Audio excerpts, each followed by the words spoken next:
We are lovers.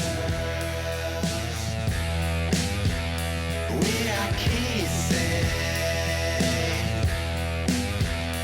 We are lovers.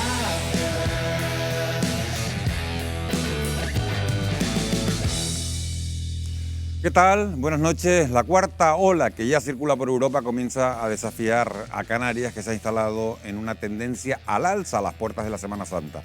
La evolución epidemiológica sigue preocupando, especialmente en las islas de Fuerteventura, Gran Canaria y Tenerife, donde crece la presión asistencial. En el archipiélago, la variante británica ya campa a sus anchas y no logra ser aplacada por la vacunación. 3 meses después de aplicar las primeras dosis, continuamos a medio gas debido a un suministro a cuentagotas. La buena noticia es que las inyecciones de AstraZeneca han vuelto a administrarse también para personas de hasta 65 años. Todo esto sucede en los días previos al apagón por el medio ambiente que va a tener lugar el próximo sábado. La Hora del Planeta se celebra este año con más conciencia que nunca porque los expertos advierten de que el cambio climático no solo amenaza los ecosistemas, sino también a nuestra salud. El impacto humano sobre la naturaleza se encuentra detrás de millones de muertes prematuras al año y podría provocar nuevas pandemias. Para hablar sobre todo esto, hoy nos acompañan en este plató Ibelice Barrios, que es médica especialista en inmunología. Buenas noches, Ibelice. Nos acompaña también Basilio Valladares, que es catedrático de parasitología. Buenas noches, Basilio. Está con nosotros Begoña Reyero, que es coordinadora del Plan de Vacunación de Canarias. Buenas noches, Begoña, bienvenida. Y está con nosotros también Ana Darias, que es subdirectora médica de atención primaria de Tenerife. Muchas gracias, Ana, por acompañarnos. Canarias, como decíamos, encara una curva ascendente del coronavirus. Este jueves ha sumado 259 positivos, la mayoría de ellos en la isla de Gran Canaria, con 122 contagios, y en Tenerife, que ha registrado 120. Mientras, la pandemia sigue golpeando con dureza a Fuerteventura. Allí la incidencia, fíjense, acumulada en los últimos 14 días es de 174 casos por cada 100.000 habitantes, muy por encima de la media regional, que también ha continuado su particular escalada en el archipiélago. Esa incidencia a 2 semanas es de 138 positivos cuando hace solo 7 días era de 129.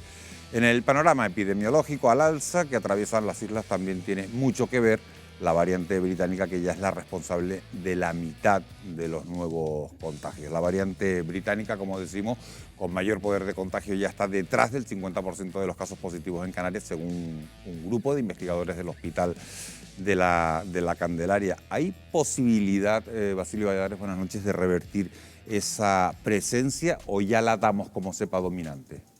Eso es prácticamente imposible intentar revertirlo. No se puede revertir. Lo que se puede conseguir es bajar la incidencia en Canarias y al mismo tiempo bajará la incidencia esa, pero revertir el porcentaje de la cepa que se va implantando, eso es muy difícil. Eso es muy difícil. Lo que hay que hacer es controlar la que esté. Y si la británica, que se vio en Gran Bretaña cómo se extendió en 3 meses, yo recuerdo que estando aquí hace un tiempo hablamos del tiempo que tardó en coger el 80% en Gran Bretaña, y que fue desde octubre hasta diciembre, hasta el 13 de diciembre, cómo varió. Y dijimos, aquí va a ocurrir otro tanto y en el mes de marzo vamos a tener la mayoría de cepa británica, y efectivamente así ha sucedido. Pero revertirlo, es decir, volver otra vez a aquella inicial que teníamos, eso es prácticamente imposible. Y Belice, Canarias no logra bajar en los últimos días de la barrera de los 200 contagios diarios. Los casos están empezando a repuntar de nuevo en todas las comunidades autónomas. ¿Estamos viviendo ya el inicio de la cuarta ola, de la temida cuarta ola? Todos los datos apuntan a que efectivamente estamos en el comienzo y dependerá mucho de nuestro comportamiento en los próximos días, por eso todas las regulaciones que se están haciendo. Y yo quería incidir un poquito en que quizás las características de la cepa británica, como bien sabemos, están incluso, es controvertido que el tiempo de contagiosidad sea un poquito mayor, y quizás esas cuarentenas que estamos haciendo de 10 días para las personas con contacto se están quedando un poco cortas. Quizás habría que hacer alguna modificación en ese sentido, porque sabemos que se contagia más y quizás permanece durante un poquito más de tiempo que la cepa inicial, digamos, y por tanto, pues a lo mejor no solo hay que hacer modificaciones de las restricciones en el sentido de controlar la incidencia, sino también para controlar el periodo de contagiosidad de las personas que se contagien, ¿no? Pero sí, la verdad que todo apunta a que a que sí que estamos en el inicio de una cuarta ola. Bueno, pues ese aumento de los positivos al alza están haciendo mella en la presión asistencial. Ayer, por ejemplo, el Hospital Universitario de Canarias se veía obligado a retrasar algunas cirugías oncológicas por el alto número de pacientes con coronavirus ingresados en la zona de críticos. Además, en el Hospital Insular de Gran Canaria también está aumentando la presión, lo mismo que en Fuerteventura. Ana Darias, ¿tiene margen de respuesta el sistema sanitario en las islas más afectadas? Sí, para eso se han puesto los indicadores que se han puesto y es lo que hace que el sistema actúe o no tengamos margen de actuación. Que estemos en riesgo alto indica que estamos en riesgo alto o muy alto, como estamos ahora en aquellas islas en las que tenemos mayor incidencia, de colapso del sistema sanitario, es lo que quiere decir.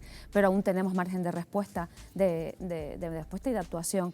Y decir también que es verdad que lo que ocurre con la ocupación de las camas UCI en el hospital universitario y el retraso además de las cirugías oncológicas, ahora también acaba de salir una noticia que el Hospital de la Candelaria asume esas cirugías, por lo tanto un poco transmitir la tranquilidad de que de momento tenemos capacidad para responder y como ocurrió en la primera ola, las clínicas privadas también trabajan en conjunto con el sistema público para asumir determinada carga asistencial de patologías graves para dejar un poco más libre y con más cancha al sistema público. Con lo cual hay una coordinación entre todos para que no quede... Hay una coordinación para que el colapso no ocurra y que ocurra con el menor impacto en el resto de patologías que además, como vemos, no tienen que ver con el COVID, que son otro efecto del COVID, ¿no? Un efecto paralelo que ya lo hemos nombrado muchas veces de lo que está ocurriendo de manera o al margen de lo que es la patología COVID, ¿no? Los cánceres, todas esas cirugías que son programadas o un simple accidente de tráfico que lleve una estancia nube y que no pueda tener una cama. Bueno, pues están las clínicas privadas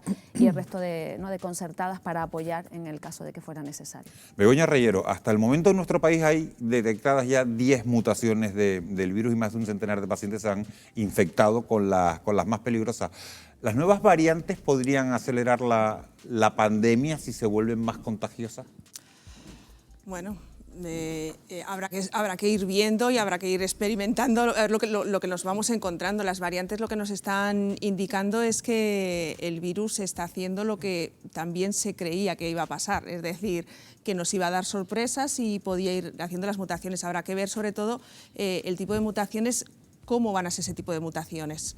Si esa mutación es leve, y aquí tenemos grandes expertos, si van a ser leves, si van a cambiar mucho su forma, con lo cual sí nos podemos encontrar a lo mejor ante algo más llamativo, pero si se mantienen de momento, si no me equivoco y me corrijan, están siendo mutaciones mínimas para que la gente nos entienda, que pueden ser controladas y que de hecho de momento incluso las vacunas que tenemos ahora mismo parece que garantizan que siguen siendo eficaces, con lo cual pues bueno, esto es como estamos viendo, ¿no? La epidemia en vivo y estamos viviendo y estamos observando y estamos en continua observación e investigación de a ver qué va a pasar con este virus. ¿Estamos de acuerdo con lo que está diciendo Begoña?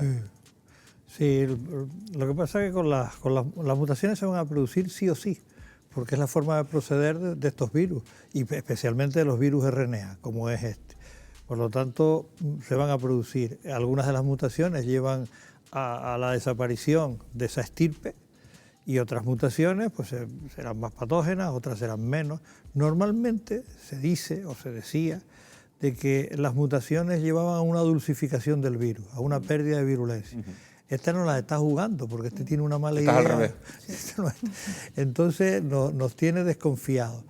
Y dependiendo, como bien dijo Begoña, de qué es lo que mute y dónde mute, pues afectará a la eficacia de la vacuna o no.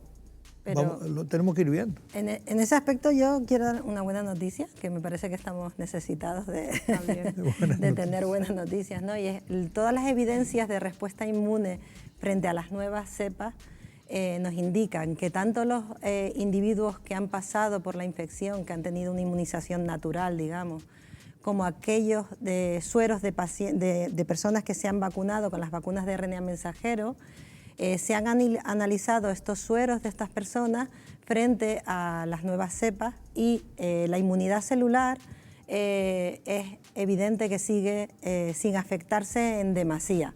Sí que se ha visto disminución en la capacidad de neutralización de los anticuerpos, de la parte, digamos, que está en el suero, pero eso es más normal porque los anticuerpos son como más tiquismiquis a la hora de ver al patógeno, ¿no? Y entonces pequeños cambios pues sí que pueden escapar a esta respuesta de anticuerpos, pero la respuesta celular, la que nos va a proteger a largo plazo y la que nos va a garantizar que si nos infectamos vamos a tener una enfermedad más leve, pues esa, ya han salido varias publicaciones que se han hecho visibles estos últimos días, porque todo el mundo evidentemente está muy preocupado por la efectividad de las vacunas con estas nuevas Sí, por ese variantes. aumento de los casos. Y se ha visto que esta respuesta celular sigue siendo muy efectiva, o sea que en ese aspecto podemos estar un poquito más tranquilos. Estamos hablando del aumento de los casos y el Ministerio de Sanidad estudia aplicar el cierre obligatorio del interior de bares y restaurantes cuando la incidencia acumulada supere los 150 casos por cada 100.000 habitantes. Es una medida que ya está vigente en las islas que se encuentran en nivel 3 de alerta y que no ha estado exenta de polémica porque el gobierno sí ha permitido la apertura de los gimnasios con un 33% del aforo. El sector hostelero asegura sentirse señalado sin motivo aparente y ya ha ocupado las calles para manifestarse. Un equipo de Fuera de Plano, un equipo de este programa ha querido demostrar con un medidor de CO2 las posibilidades de contagio por coronavirus en espacios cerrados. Esto que van a ver es lo que ha ocurrido. Gran Canaria, Tenerife y Fuerteventura están en nivel 3 y una de las medidas más polémicas es el cierre al público del interior de los locales de restauración. Por ello nos preguntamos cómo influye la ventilación en la calidad del aire de los espacios cerrados. Para dar respuesta a esta situación, hoy contamos con la presencia de Carlos, técnico de laboratorio, y también de David, gerente de Servicios Medioambientales Canarios. ¿Les parece si entramos y lo experimentamos? Perfecto, vamos a ello. Vamos. Para este experimento contamos con 3 compañeras de la redacción. En esta primera situación, como pueden comprobar, están sin mascarilla, como cualquier cliente de una cafetería cuando pide algo. La única ventilación es la puerta de entrada. David, ¿cómo se puede hacer la prueba y qué aparatos vamos a utilizar? Bien, ahora mismo vamos a realizar una medición de la calidad del aire interior de este bar y vamos a utilizar 2 medidores. Uno que es el medidor de dióxido de carbono y también vamos a medir partículas volátiles orgánicas. Eso nos da una idea general de la calidad de este aire. Se van a colocar sobre las mesas de donde están las comensales para ver cómo incrementa el dióxido de carbono, así como los otros parámetros que estamos midiendo.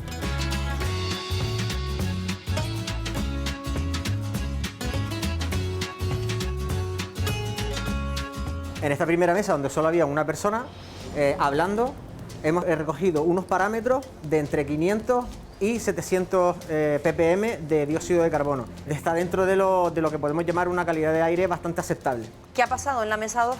En la mesa 2 habían 2 personas enfrentadas emitiendo dióxido de carbono sobre el aparato directamente y sobrepasaba los 1000 ppm. Duplicar esa carga de dióxido de carbono con otra persona significa estar fuera de ese parámetro de calidad del aire con respecto al dióxido de carbono. Además, ese dióxido de carbono que nosotros exhalamos tiene también pequeñas gotículas y pueden contener virus, bacterias y otros microorganismos. Esta vez vamos a testarlo, pero con más ventilación. Vamos a abrir las ventanas a ver qué pasa.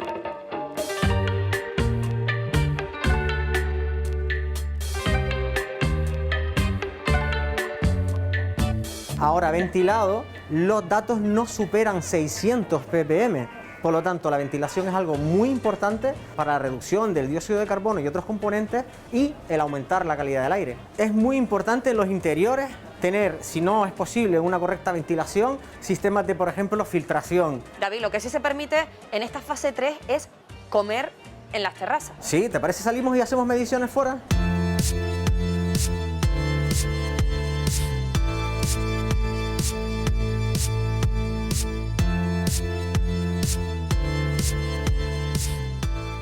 David, ya estamos en la terraza. En este caso, ¿hay más o menos cantidad de CO2? Aquí en el exterior hay muchísima menos cantidad de dióxido de carbono, de CO2. Entre otras cosas porque hay una renovación permanente del aire, cosa que no había en el interior. Si hacemos una comparativa de los 3 escenarios que hemos experimentado, ¿cuál es el mejor? En el exterior, sin duda. Va a haber una mayor calidad del aire que respirar y estamos más seguros, sin duda. Los empresarios hosteleros sostienen que sus negocios no suponen un foco de infección ni propician la transmisión del virus. Yo te pregunto, Ibelice, ¿existe un riesgo real? Pues me viene que ni al pelo esta pregunta que me haces, porque hoy en el Congreso de la Sociedad Española de Inmunología habló el doctor Alcami, que ha trabajado mucho en aerosoles, y la verdad que presentó unos datos muy interesantes de medidas en hospitales, en diferentes sitios de hospitales. Ellos lo que habían hecho es coleccionar el aire que se supone donde estaban los aerosoles en diferentes unidades y veían una clara relación en urgencias, en sitios donde en el triaje, incluso en algunas áreas de descanso de los sanitarios, pues se veía una clara relación entre ellos capturaban el aire y luego hacían PCR para medir cantidad de virus, que no sabemos si son infecciosos o no. Eso, la relación no. Y le preguntaron acerca de la correlación entre estas mediciones y la del CO2, y todavía a día de hoy no está claro que, hombre, está claro que si la calidad del aire es peor y se ha renovado más, intuimos de que si ha habido una persona ahí que ha emitido virus, pues van a estar en más cantidad y van a ser capaces de contagiar más. Pero bueno, está claro que todas las medidas que ayuden a que estemos en espacios exteriores pues van a ser beneficiosas. Esta semana precisamente hemos conocido la aparición, Ana, de un brote en un gimnasio. ¿No se debería también prohibir la actividad en el interior de estos recintos? Y saldrá el colectivo de gimnasios que ya han salido, me los voy a echar encima a todos hoy. Hay un brote en un gimnasio, hay un brote en colegios, hay brotes, al final es el comportamiento de lo que pasa en los restaurantes es que me quito la mascarilla y estoy mucho tiempo y estoy cerca, elevo la voz, es decir, hay varios condicionantes que además de lo que es los aerosoles, pues el hablar en alto, los lugares no ventilados que influyen y que contribuyen a esa transmisión. Ponernos ahora en un debate, si un gimnasio sí, un bar no, bueno, yo creo que ese debate ahora no. La cuestión es que el que esté en un gimnasio, en un bar o donde quiera que esté, cumpla las medidas. Me gusta la idea que está por ahí de proponer pues tiempos limitados dentro de los bares, pues a lo mejor está en eso, en una hora, para 1 hora y media para comer y ya un poco limitamos, no lo sé, habrá que buscar nuevas estrategias porque también entiendo al sector hostelero que, bueno, que puede salir a la calle, claro, está preocupado por la supervivencia. Y entiendo porque, como hemos dicho un montón de veces, la economía y la salud, se complica ir de la mano en esta situación, pero es perfectamente entendible la situación de ellos. Sí, pero además es que hay formas de comportarse para intentar paliar este tipo de cosas. Acaba de dar un par de salidas, por ejemplo, el tiempo de los locales. El tiempo de los locales. Segundo, se puede airear de determinadas formas, es decir, una cosa distinta es que esos bares que son auténticos zulos, es decir, que tienen una única entrada y salida de aire, que es la puerta, eso los han habido. Entras por un lado y te vas arreglando la barra hasta llegar hasta el final, eso los hay. Y hay otros que están bien ventilados o que tienen un sistema de extracción de aire. Y en este momento, y en eso la Universidad de La Laguna ha patentado un equipito en donde es capaz de purificar el aire del entorno. Y hay filtros EPA que tú puedes hacer pasar, y en algunas clases del colegio donde están mis nietos, lo pusieron, entonces pasan un determinado volumen de aire por el filtro EPA y lo limpian. Es decir, hay muchas formas de hacer las cosas. Y yo lo que no sé, porque no tengo capacidad para discernir es, ¿se cierran todos? ¿Qué es lo que han hecho? ¿O somos capaces de decir, no, los que tengan los filtros, los que tengan los que tengan aireación, pues a lo mejor es una solución. Lo que es una cosa espantosa es que es cómo está la situación económica de esta gente. Hay gente que es que no va a poder levantar cabeza. Eso está clarísimo. ¿Que hay que buscar una solución? Pues bueno, dejar correr la imaginación, utilizar determinados equipos y demás. Lo que sí es cierto es la frase de hacemos lo que ustedes nos han dicho y nos cierran. Porque les han dicho, tienes que limpiar, tienes que hacer tal. Lo que ocurre y han limpiado y aún así están cerrados. Se ha visto que las mesas no contagian tanto, que los utensilios no contagian tanto, que el pomo de la puerta cuando tú entras al baño tampoco contagia tanto, que lo que más contagia es los aerosoles que nosotros emitimos. El que se sienta en el bar. Vamos a ir ahora con el proceso de vacunación, porque tras un año del estallido de la pandemia, la ansiada vuelta a la normalidad sigue condicionada por su evolución, pero 3 meses después de que comenzara la campaña, el objetivo de inmunizar al 70% de la población no parece del todo claro. Lo vamos a analizar contigo, Wendy Fuentes. Buenas noches. Buenas noches, Miguel Ángel. Efectivamente, cerca del 7% de la población diana de Canarias ha sido inmunizada hasta el momento. Es decir, 91.350 personas tienen la pauta completa de vacunación. En el archipiélago se han administrado unas 253.000 dosis, siendo la 9ª comunidad autónoma que más inyecciones ha puesto. Nos encontramos por detrás de regiones con un censo de población similar como el País Vasco, que ha inoculado en torno a 302.800, o Castilla-La Mancha, con unas 291.700. Mientras, en el conjunto nacional, cerca de un 5% de la población ha completado la pauta, lo que supone 2.392.202 ciudadanos, más concretamente. Las cifras muestran el retraso en el proceso de vacunación en nuestro país y son los incumplimientos en los envíos de las farmacéuticas de la Unión Europea lo que separa a España de los puestos punteros en el mundo, que ocupan, por ejemplo, Israel con un 53% de inmunizados, Emiratos Árabes con el 22% o Chile con el 16%. Una situación que enciende las alarmas sobre si será posible alcanzar la inmunidad de grupo en verano. Se lo hemos preguntado a Rafael Abengoa, experto en salud pública.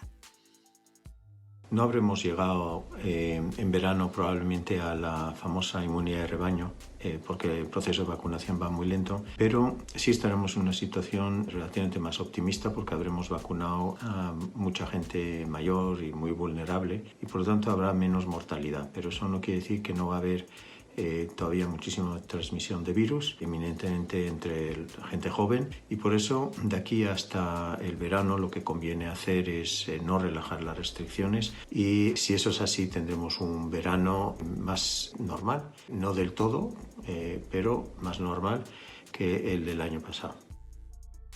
Sin embargo, los nuevos compromisos adquiridos por los laboratorios, la reanudación de las inyecciones de AstraZeneca y la incorporación de la vacuna Janssen, que solo precisa una dosis, invitan a otros expertos al optimismo.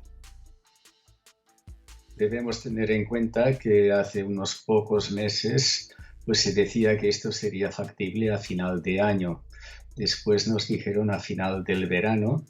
Hace 2 días la Unión Europea decía afortunadamente ya que podría ser el 14 de julio y nosotros lo que estamos promoviendo desde hace ya semanas es que fuera a finales de junio, ¿no? Esto teóricamente es factible. Si esto fuera así, la gran ventaja sería que tendríamos un verano con pocos problemas de salud en cuanto a la COVID, lo cual ya sería fantástico. De hecho, abril podría ser el pistoletazo de salida a la vacunación masiva. Está previsto que hasta junio la Unión Europea reparta 300 millones de dosis, de las que más de 31 millones tendrían como destino España. Son los cálculos de la Comisión, teniendo en cuenta los 4 fármacos aprobados para los Estados miembros, pero que no son todos los que se encuentran disponibles, situación que ha provocado un ritmo distinto en la vacunación y demuestra también el peso de la geopolítica. Durante estos 3 meses, el mundo ha quedado dividido en áreas de influencia, mientras que las vacunas rusas y chinas son exportadas sobre todo a territorios árabes y latinoamericanos. Las que tienen origen estadounidense refuerzan los contratos y la colaboración con los países europeos.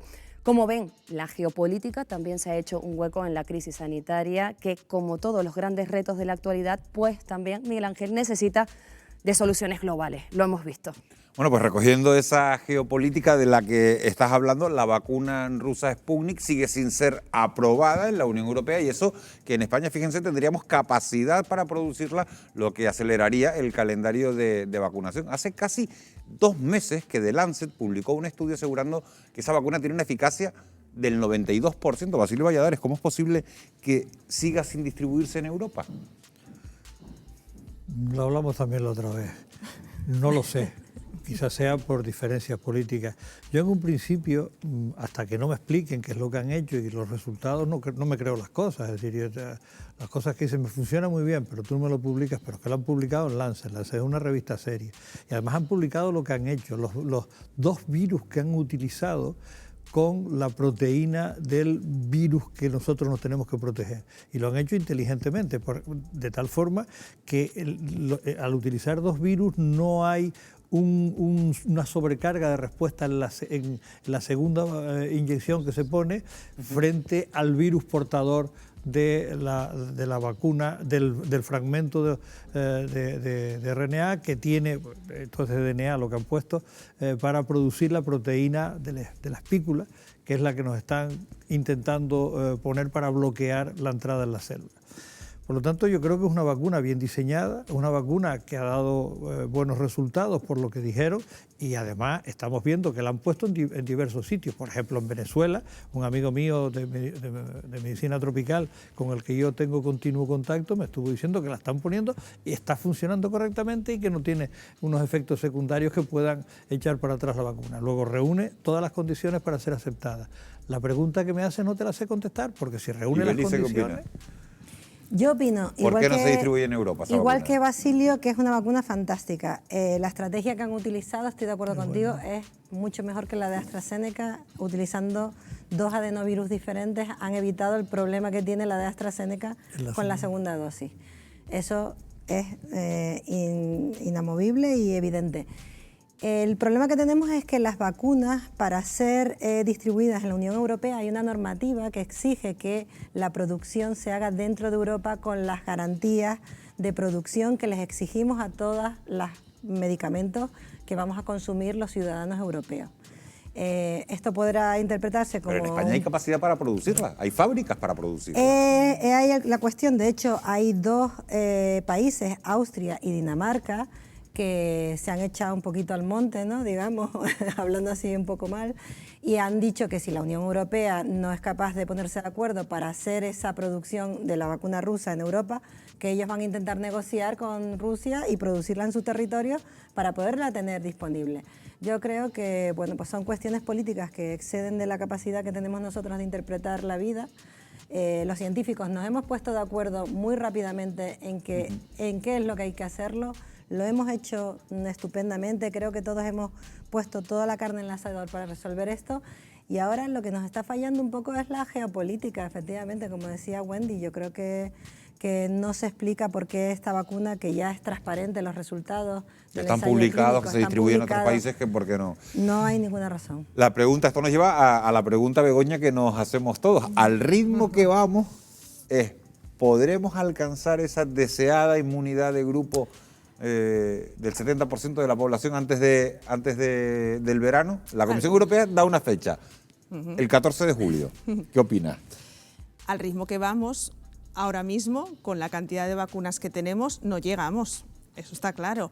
El tema es que nosotros tenemos la esperanza, y así es como nos lo han garantizado, que a partir de abril se duplican esas vacunas y luego en mayo se vuelve a duplicar. Entonces, sabiendo las dosis que vamos a recibir, o que nos han garantizado, o que nos han dicho, porque además esto es lo que nos lo han dicho, nos han garantizado, y luego veremos a ver si luego se hace realidad. Si se cumple, claro. Efectivamente, porque bueno, también puede pasar este tipo de cosas, como ha pasado. Pero si realmente se cumple lo que se ha establecido, yo siempre lo digo, cuando empezamos la campaña de vacunación había 2 factores importantes para montar esta campaña. Uno era el recurso humano, la logística, los espacios, y luego eran las vacunas. Ahora mismo el único factor que va a alterar o que va a hacer que lleguemos a ese objetivo o no, va a ser el número de vacunas. El resto del dispositivo, al menos en Canarias, está garantizado, y día a día lo estamos demostrando. Aquí llegan vacunas, se administran, llegan más vacunas, más dosis de vacunas que se ponen. Hoy ha habido un nuevo récord, 10.000 vacunas. Hoy ha habido un nuevo récord. 10.000 una vacuna. 10.000 una vacuna. Felicidades al equipo de vacunación de toda Canarias. Aprovechamos, y además, mira, desde aquí aprovechamos para darle las gracias. Y ahí estamos demostrando que nos llegan vacunas y las estamos poniendo, las estamos administrando, la gente está contenta. Los efectos secundarios que se están viendo aquí en Canarias son los que lleva ficha técnica, es decir, no podemos demostrar más. Ana Darias, la misma pregunta que a Begoña. ¿Alcanzaremos la inmunidad antes del verano? Estoy con ellos, los recursos los ponemos el Servicio Canario junto con ella, que forma parte, ¿no?, del mismo equipo de coordinación, y están los macrocentros preparados para esa vacunación masiva, toda la logística, desde programas asistenciales, las agendas preparadas para llamar a los grupos, y con lo que tengamos. Si tenemos vacunas, yo estoy con ella, el equipo está preparado y el ritmo y las ganas son de hacerlo, por lo tanto, esperemos, y estoy con Begoña en que sí. Begoña, en España ya se han retomado precisamente los pinchazos con AstraZeneca, también para mayores de 55 años, a pesar de la desconfianza que se ha generado. Es una vacuna segura, una vacuna que podría salvar muchísimas vidas, y sigue sin demostrarse esa relación con los casos de trombos que se habían dado en distintas partes de Europa. ¿Cómo combatir, esa es la pregunta, la campaña que se ha generado en contra de AstraZeneca? Yo confío en la inteligencia de la gente, vamos a ver, y me llama muchísimo también la atención de los mensajes y de las armas y de que evidentemente tenemos que estar alerta del daño que pueden crear. Pero la gente nos lo ha demostrado. Cuando empezamos la campaña de vacunación también era algo importantísimo para nosotros qué campaña de comunicación asociar, y la campaña se ha ido haciendo sola. La gente ha ido confiando, se le ha ido poniendo la evidencia sobre la mesa, la gente ha comprendido que es una medida que no solamente va a servir de manera individual para protegerme, sino que voy a colaborar con algo tan grande como es esta pandemia. A ver, ha hecho daño, indudablemente. AstraZeneca ya venía con una información un poco, como digo yo, venía un poco ya rara. Y es verdad que aunque viniese rara, habíamos conseguido unas coberturas muy buenas, porque al final la gente confía también en las manos del profesional que lo pone. En este caso, el papel de enfermería ha contribuido muchísimo a que la gente confíe y preguntaban, ¿no? Preguntaban a las enfermeras, a sus médicos, ¿me la puedo poner? Y se ha dado, y es lo que te digo, los datos estaban, las coberturas eran buenas. Esta parada hace que la gente esté expectante, pero volvemos otra vez a verlo sobre la mesa. Se empezó a retomar ayer la vacunación, se vuelven a tener unas coberturas medianamente altas, y yo creo que la gente que es reticente, la gente que tiene miedo, que yo la entiendo porque ante esta información de alarma, sospecha, cuidado... Paro, retomo... Entiendo que la gente que no está acostumbrada a manejar este tipo de cosas, de medicación, de alarmas, de farmacovigilancia, tenga miedo y tenga sus dudas, y es comprensible. Pero yo creo que poco a poco, dando estos mensajes de que tenemos que vacunar, de que la evidencia está ahí, de que se ha puesto a poner en marcha esa vacuna, beneficios de control para esta pandemia, yo creo que volveremos otra vez a tener a la población con ganas de vacunarse. A recuperar. Pues bueno, el coronavirus, hay que decirlo, no es el único problema que debe preocupar en estos momentos a la humanidad. Los expertos avisan de que las pandemias están relacionadas, fíjense, con los excesos que estamos cometiendo con la naturaleza, y advierten: el cambio climático va a ser mucho más demoledor que cualquier pandemia. Con motivo de la Hora del Planeta, que se celebra, como saben, este próximo sábado, hemos preparado un amplio reportaje sobre los efectos que el calentamiento global ya está produciendo en Canarias. Lo van a poder ver en tan solo unos minutos, a la vuelta de publicidad.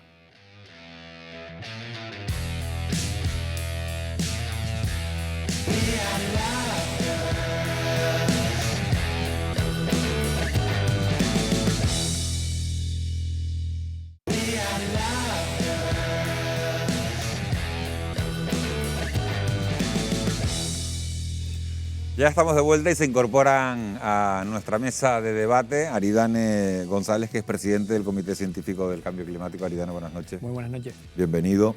Se incorpora también Javier Arístegui, que es del Grupo Intergubernamental del Cambio Climático de la ONU. Buenas noches. Buenas noches. Javier, bienvenido. Y se incorpora también Claudia Sensi, que es investigadora y activista de BEMAGE. Buenas noches, Claudia. Buenas noches. Gracias por acompañarnos.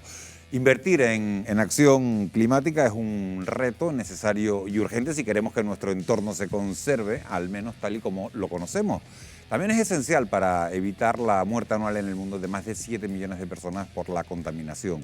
El cambio climático ya es una realidad y debemos acelerar nuestras acciones para intentar revertirlo. Hemos entrado en tiempo de descuento y debemos avanzar en la carrera para salvar al planeta. Vamos ya con nuestro reportaje de hoy. Y a la vuelta les esperamos con nuestra mesa de debate.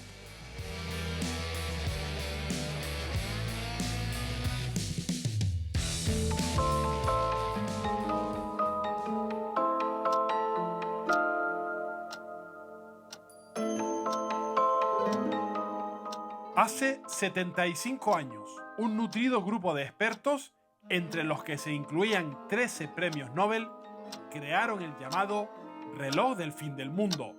Un contador simbólico que muestra lo cerca que estamos de nuestra autodestrucción. En 2018, sus manecillas estaban situadas a 120 segundos del final. pero en 2020 se colocó a solo 100 de la medianoche. La irrupción del coronavirus, la inestabilidad política y la amenaza nuclear lo han hecho avanzar, pero es el cambio climático lo que más acelera su maquinaria. Aunque queda un pequeño margen de maniobra, nunca al fin estuvo tan cerca. Un reloj que se puede detener, porque de nosotros depende aprovechar este tiempo de descuento.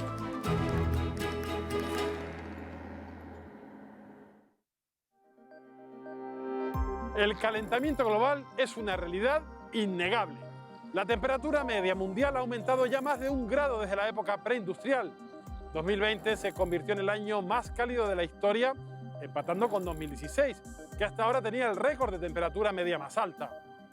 Los científicos han demostrado que el cambio climático se percibe en todo el mundo, también en Canarias. Desde los años 60 hasta ahora, hemos analizado que la temperatura media para el archipiélago ha incrementado en torno a 1,2 grados centígrados. Y ya se ha visto como en las últimas décadas el nivel del mar ha aumentado. Los modelos climáticos señalan que en el futuro Canarias tendrá un clima más cálido y más seco. Se espera que para 2050 las temperaturas sean en torno a 1,5 o 2 grados centígrados por encima de los valores que tenemos ahora y además el clima sea más seco. El cambio climático ya es patente en el techo de España. En el Teide se registra un incremento de la temperatura de 2 décimas por década y el calentamiento en la cumbre es casi el doble del que se registra en la costa. José Luis Martín Esquivel, nos encontramos en los Altos de Guajara, en el Parque Nacional del Teide, donde recientemente usted junto a otros 3 investigadores han descrito una nueva especie. ¿Cuál ha sido? Bueno, la nueva especie es esta que está aquí. Es una violeta, ya en el Teide se conocía una violeta desde los tiempos de Humboldt, pero esto es una violeta diferente, es una especie distinta. ¿La proliferación de esta especie en esta zona del Parque Nacional tiene algo que ver con el cambio climático? Posiblemente está aquí refugiada porque a medida que las temperaturas han ido subiendo, las plantas, la estrategia que tienen para adaptarse al cambio climático es ganar altura. A medida que abajo se va calentando, buscan el frescor de las zonas más altas. Y así pueden ir subiendo hasta que llegan a lo alto de la montaña. Estamos ahora justo en lo alto de la montaña, lo cual ya nos indica que es una especie vulnerable al cambio climático, una especie que si las cosas continúan como están, pueda desaparecer.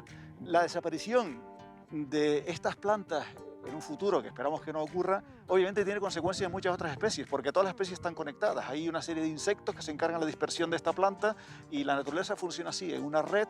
Y de seguir aumentando las temperaturas como hasta el momento, ¿cómo se prevé que sea el entorno del Parque Nacional del Teide? Si me preguntas cuál es el Parque Nacional dentro de un siglo, dentro de 2, te diré que posiblemente será una vegetación muy diferente a la actual, donde habrá menos retamas y más especies ligadas a los pinares y comunidades que quizás todavía no conocemos que irán apareciendo con la mezcla de unas y otras.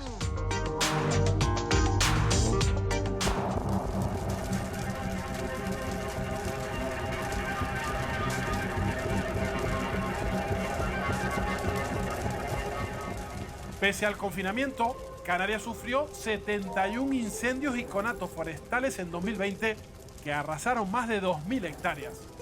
Sucesos que irán a más durante los próximos años. Federico, ¿cómo está cambiando el clima y sobre todo saber cómo está cambiando el comportamiento de los incendios? Los incendios forestales necesitan para desarrollarse con un comportamiento agresivo, necesitan pues eso, humedades muy bajas, vientos fuertes y sobre todo temperaturas altas. Si a eso le sumamos un estrés hídrico por falta de lluvias en años anteriores, eso evidentemente se convierte en incendios desatados que es imposible en algunos casos detenerlos. Con respecto al pasado año, se reduce la movilidad, también ha cambiado el número de incendios. Tuvimos el 22 de febrero un incendio bastante malo, 1.000 hectáreas. Luego el número de incendios durante el confinamiento se redujo bastante, pero luego al llegar el verano pues volvió otra vez a subir un poco. Un incendio reduce la masa forestal y sobre todo afecta mucho al suelo. El suelo lo que pasa es que se vuelve cada vez más impermeable. En el momento que haya lluvia, esa lluvia que anteriormente se infiltraba, lo que hace es que se escurre. En el caso del pino canario o el fayal brezal, que están acostumbrados a estos incendios, digamos que tienen una buena regeneración tras estos incendios, en un plazo de 10 a 15 años podríamos tener regenerada esa masa forestal.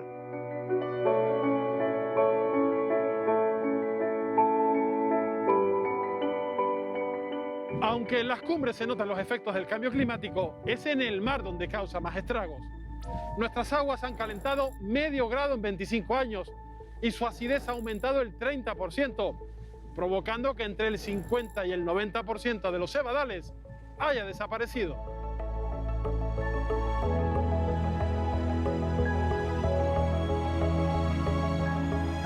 El aumento de la temperatura ha hecho que aparezcan nuevas especies invasoras en el mar que baña las islas. El proyecto BIMAR se encarga de localizarlas.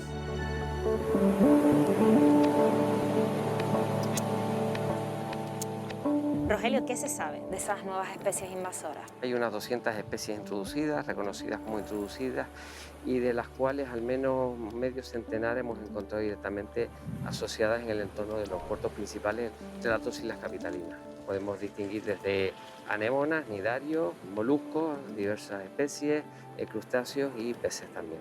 No cabe duda que en los próximos años, si sigue el aumento de la temperatura, algunas de ellas podrán llegar a ser un problema. En la última década, los países integrantes del llamado G20 y el conjunto de sus ciudadanos son responsables del 78% de las emisiones de CO2. Aunque no seamos conscientes, casi todos nuestros actos tienen consecuencias para el planeta. Es lo que se conoce como huella de carbono.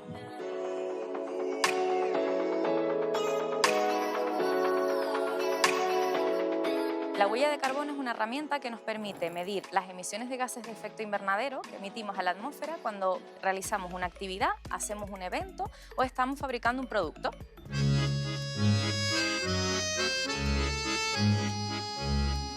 Un desplazamiento de ida y vuelta en un recorrido de unos 15 kilómetros en guaguas como esta, en las que caben unas 150 personas, generaría menos de 1 kilo de CO2. El mismo recorrido en un coche diésel, por ejemplo, en el que caben como mucho 5 pasajeros, contaminaría 5 veces más.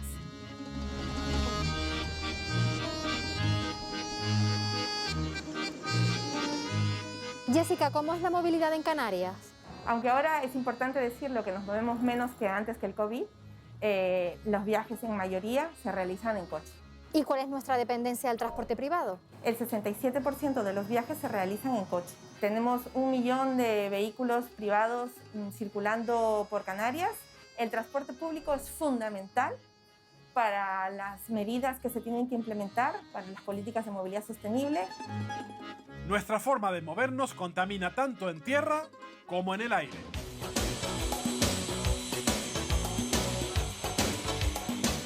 La conectividad en Canarias depende en buena parte de los aviones, pero estamos ante uno de los medios de transporte que más contaminan. Un viaje de ida y vuelta entre Tenerife y Gran Canaria genera más de 120 kilos de CO2. Pero, Dorta, ¿qué porcentaje de la contaminación en Canarias viene generada por la aviación? Solamente la aviación internacional, es decir, solo los turistas que vienen desde Europa. Las emisiones de CO2 se corresponden aproximadamente con el 54% de todas las emisiones que se generan en el archipiélago. La aviación internacional supone 6,4 millones de toneladas y el resto de los transportes en el archipiélago canario, incluyendo la aviación nacional, está en torno a algo más de 5 millones de toneladas. Tendríamos que atender a una estrategia económica a largo plazo. Habría que reducir de alguna manera esa huella de carbono del turismo internacional.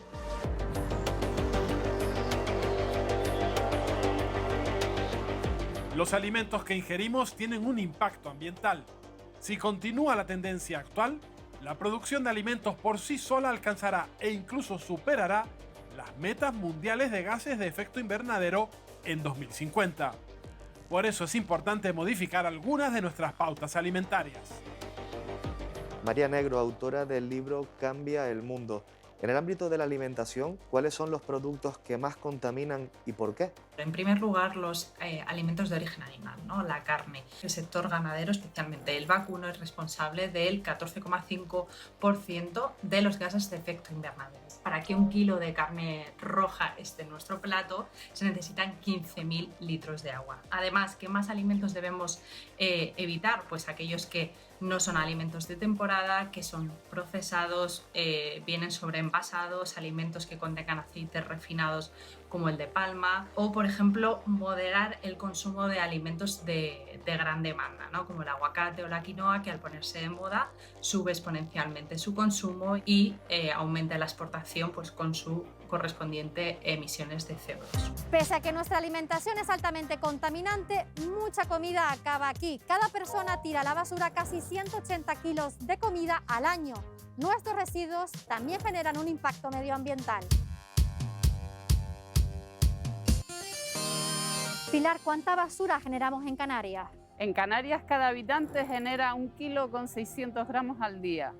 Al año generamos 1.350.000 toneladas. ¿Y cómo es la gestión de esa basura? El 80% acaba en un vertedero, en un vaso de vertido controlado, pero que de ahí no se puede reducir ni reciclar nada. Y del 20% estamos separando un 9 y pico de envases ligeros y otro tanto de vidrio y de papel y cartón. Todo lo que sea transporte, tratamiento mecánico para separar las fracciones, eso emite una cantidad de emisiones y de contaminaciones líquidas, gaseosas y sólidas. La tecnología también tiene un impacto directo en el planeta. Según un estudio europeo, consumir 30 minutos de nuestra serie favorita por internet contamina más que conducir 6 kilómetros.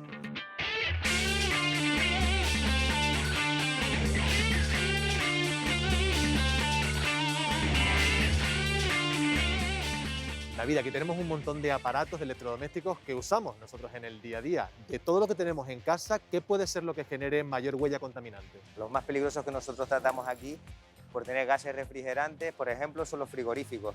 También están las televisiones, tanto las de rayos catódicos, las antiguas, como las planas. Las de rayos catódicos tienen fósforo en su interior y las planas tienen mercurio. Son todos materiales, son componentes que son peligrosos y hay que tratarlos de otra manera. Si todos esos componentes no se tratan adecuadamente, ¿qué consecuencias puede tener para el medio ambiente?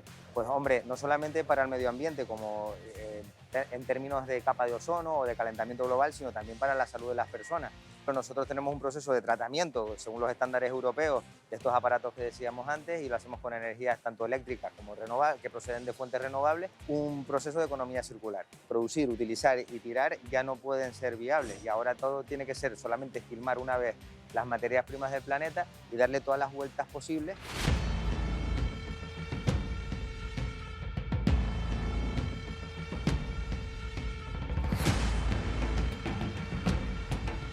El coronavirus ha vuelto a disparar los productos de un solo uso. Millones de mascarillas, envases de gel hidroalcohólico y guantes de plástico son una grave amenaza para nuestros ecosistemas. Chris Erey, miembro de BenMaG, ¿qué impacto puede llegar a tener este tipo de residuos en el medio? Las mascarillas contaminan desde que se fabrican hasta el final de su vida útil. Ten en cuenta que se utilizan químicos para elaborarlas y cuando comienzan a degradarse liberan tóxicos. Con la llegada de esta pandemia y de estos nuevos residuos sanitarios, ¿hemos vuelto a la casilla de salida? Bueno, desgraciadamente creo que no hemos salido de la casilla de salida, porque sí es verdad que en los últimos tiempos el ciudadano está más concienciado, pero nosotros además de todo esto tenemos un grave problema con la gestión del contenedor gris. Entonces, este residuo nuevo, que además generamos en gran cantidad, se suma a un problema que ya tenemos en los vertederos. Enrique Segovia, director de conservación de WWF España, ¿cuáles serían las opciones más sostenibles para esta pandemia? Mira, la primera solución con el tema de los guantes es que los guantes de verdad no son tan necesarios en esta situación de pandemia. Los guantes de usar y tirar es lo que hay que evitar. El plástico de usar y tirar es el que genera el problema. Con las mascarillas nos pasa exactamente lo mismo. Hay que usar mascarillas reciclables y después no hay que tirarlas a los sitios de reciclado. La mascarilla hay que destruirla, va al contenedor de basura que se destruye. La Organización Mundial de la Salud estima que 7 millones de personas mueren cada año por culpa de la contaminación. Además, solo en España se pierden al año 700 vidas por eventos meteorológicos extremos.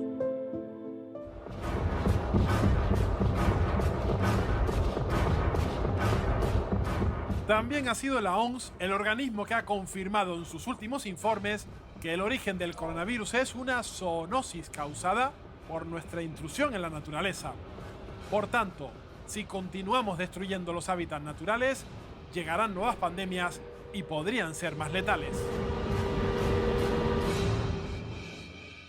Ezequiel Navío, experto en medio ambiente. Llevamos muchos años luchando contra el cambio climático. Ahora, con la llegada de esta nueva pandemia, se habla de una posible relación entre estas dos grandes problemáticas. Cuando hay una interacción entre la destrucción de la biodiversidad, la potencial posibilidad de que esos espacios no salubres contaminen nuestra propia salud, se eleva exponencialmente. De hecho, existen aproximadamente unos 1,7 millones de virus que están en el medio silvestre en la actualidad, de los cuales unos 827.000 pueden generar infecciones en el ser humano. Es decir, que vamos a sufrir muchas más crisis pandémicas y peores que el coronavirus. ¿Por qué se habla de que sea más fácil combatir esos elementos de los que hemos hablado que propician ciertas pandemias que las propias pandemias en sí? Es muchísimo más caro establecer modelos de respuesta a las pandemias una vez que se han producido que hacer una labor de prevención previa que va a ahorrar muchas vidas y mucho dinero. Si hay algo que nos demuestra tanto la crisis de la COVID-19 como la climática, es que vivimos en un mundo interconectado. Ningún país puede hacerle frente por separado. Debemos exigir contundencia a los líderes mundiales, pero la solución también pasa por nosotros. Cada gesto cuenta, y cuanto más ignoremos al planeta, más rápido correrá la cuenta atrás que puede marcar nuestro fin.